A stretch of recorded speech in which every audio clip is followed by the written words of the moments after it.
সেবা টিউটোরিয়াল চ্যানেলে আপনার সকলে স্বাগতম। ফ্রেন্ডস, আমি ডিসকাস করবো তোমাদের ক্লাস 7-এর ইংলিশ কোয়েশ্চেন, ঠিক আছে? তো ফার্স্ট ইউনিট টেস্টের 2025-এর। তো তোমরা যদি এক্সাম তোমাদের ডিস্ট্রিক্টে থাকে তো নিশ্চয়ই দেখে যাবে, ঠিক আছে? সো দেখো, ফার্স্ট ইউনিট টেস্টের প্রথম কোয়েশ্চেনগুলো তোমরা দেখে নিবে। আমি জাস্ট লাস্টের গ্রামার প্রশ্ন একটু আছে ডিসকাস করে দিব, ঠিক আছে? তো তোমরা নিশ্চয়ই শিখেইছো নিজের থেকে, অতদিন পড়েছো ক্লাস 7-এর। তো তোমরা এগুলো দেখে নিবে। প্রথম বলছে 6টা লাইন বলেছে কবিতা লিখতে, দ্য ডাক অ্যান্ড দ্য ক্যাঙ্গারু, এই কবিতাটার, ঠিক আছে? তোমাদের সিলেবাসে আছে ফার্স্ট ইউনিট টেস্টে। তো তোমরা এটা নিশ্চয়ই 6 লাইনটা মুখস্থ করে নিবে। Right who said this lines, কে এই লাইনগুলো বলেছিল? Oh yes it is our old age custom, এটা কে বলেছিল? তোমরা পড়ে নিবে। We will spend the night in our ভেলাঘর, এটা কে বলেছিল? তো এখানে প্রশ্নটা করেছিল যে right who said this lines, কে এই লাইনগুলো বলেছে? তো আর নামটা বলবে, তার নামটা।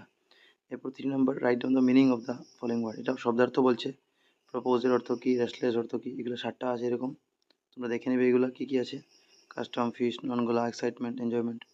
আনসার দ্য ফলোইং কোয়েশ্চেন, এরপরে আনসার বলেছে 7 মার্ক আছে, 7টা 1 মার্ক করে। So who was the leader of the boys in the adventure of Ruka night, কে ছিল leader? Who is hobby, what is hobby, what do hobbies give us, what is Shams hobby. এরপর from where to here was bridge being build, এগুলো আছে। পরে the moral of the story, lord Rama in the little square. এরপর who was Shantiram. এরপর দেখো 5 নম্বর, what is Nita's hobby, what does she love to do, এটা 1+1 2 mark দিয়েছে। Who was building the bridge and with what, 2 mark দিয়েছে। এরপর what are the names of Mahen friend, 3জন friend বা 4জন ছিল, এগুলো নাম লিখবে। What made the night appear more haunting, এটা। What is philately R difficult to do face if you take up philately, এটা 1+2 মার্ক 3 মার্ক। এরপর why are hobbies important, 4 marks দিয়েছে, ঠিক আছে? এগুলো লিখে নেবে। গ্রামার প্রশ্নটা আমি ডিসকাস করে দিচ্ছি। এরপর দেখো 11 নম্বর, rewrite the following sentence using short form of will, উইলের শর্ট ফর্ম ব্যবহার করে লিখবো। তো প্রথমটা, Mahen said we will make a ভেলাঘর, তো এটা আনসারটা উইলের যদি শর্ট ফর্ম বানাও, তো এখানে উই বলে কমা অ্যাপস্ট্রোফ কমা দিয়ে ডাবল এল দিয়ে দিবি, তো উই উইল শর্টকাট হয়ে যাবে, ঠিক আছে? তো এখানে পুরোটা সেম লিখবে, মহেন সিড, উইর পরে এই মানে উই দিয়ে কমা দিয়ে ডাবল এল লিখে দিবে, তো উই উইলটা শর্টকাট হয়ে গেল। এরপরে মেক এ ভেলাঘর সেম লিখে দিবে। 2 নম্বর দেখো, দে উইল, এখানে শর্টকাট বানাবো। তো এখানে কিভাবে তুমি শর্টকাট বানাবে, দে উইল কাম করবে, এটা সেম লিখবে, অবশ্য কমা দিয়ে ডাবল এল লিখে দিবে, হয়ে গেল দি উইল। এরপর হ্যাভ অন অ্যাডভেঞ্চার সেম লিখে দিবে, ঠিক আছে? হয়ে গেল। নেক্সট দেখো 12 নম্বর, write on the related activities of the following words, মানে এইগুলো নিচে যে অপশনগুলো দিয়েছে পেন বুক, এগুলোর কী কী অ্যাক্টিভিটি, কী কাজ করে, এটা লিখতে আছে, ঠিক আছে?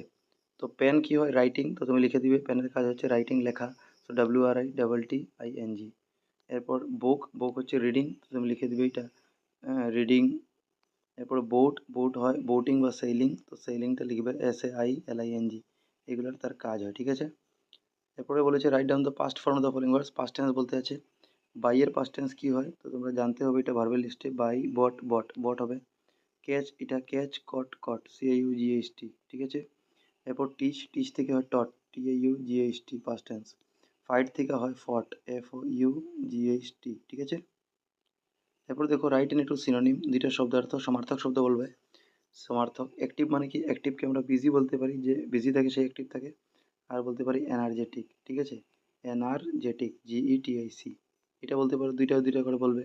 বিউটিফুলকে কি বলতে পারো সিনোনিম, সমার্থক শব্দ, লাভলি বলতে পারো। আরেকটা বলতে পারো প্রিটি, PREETY, বা হ্যান্ডসাম বলতে পারো, ঠিক আছে? চার্মিং, অনেকটা হয়, এখানে দুইটা।